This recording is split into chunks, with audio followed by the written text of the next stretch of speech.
Assalamualaikum warahmatullahi wabarakatuh. Di sini kami akan memperkenalkan anggota kelompok kami. Nama saya Adriana Arofah Wahda, NIM G74219085. Nama saya Sinta Wahyuni dengan NIM G04219074. Nama saya Takia Hanifanti, NIM G04219077.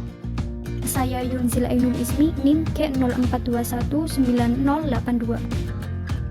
Nama saya Winda Yulia Restiana, NIM G04219081. Di sini kami akan membahas tentang musyakoh.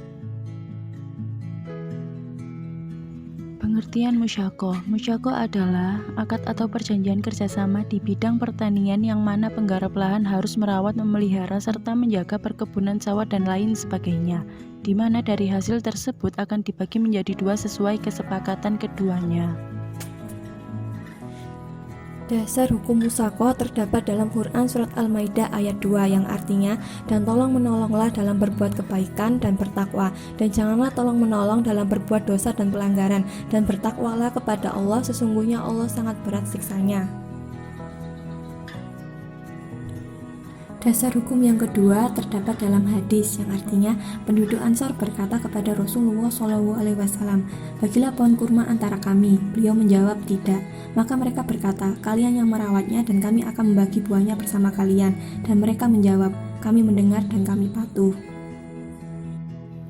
Rukun musyakoh: 1. Akad atau ijab kabul. 2. Pihak yang bertransaksi. 3. Lahan perkebunan dan tanaman sebagai objek musyakoh. 4. Kegiatan usaha yang akan dipraktikkan oleh pengelola lahan.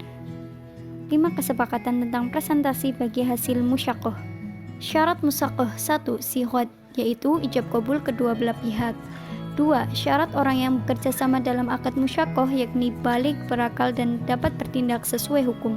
3. Objek akad berupa pohon yang dapat berbuah, namun juga diperbolehkan jika pohon tidak berbuah, asalkan mudah dicari dan dapat diambil manfaatnya oleh masyarakat. 4. Ketika panen tiba, hasil panen merupakan milik kedua belah pihak dan harus dibagi sesuai perjanjian. Berakhirnya musyakoh. Musyakoh telah dianggap berakhir ketika yang pertama, waktu perjanjian musyakoh berakhir sesuai kesepakatan di awal akad. Yang kedua, salah satu pihak ataupun kedua belah pihak telah meninggal.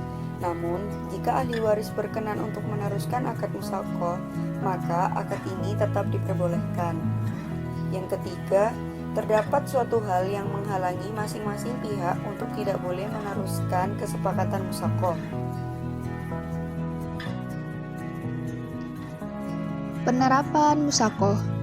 Contoh dari penerapan musyakoh terjadi saat seorang pemilik lahan mendatangi buruh tani, dan beliau menjelaskan maksud kedatangannya yang memiliki lahan, namun dirinya tidak memiliki waktu untuk merawat dan tidak paham bagaimana cara merawat lahan yang benar.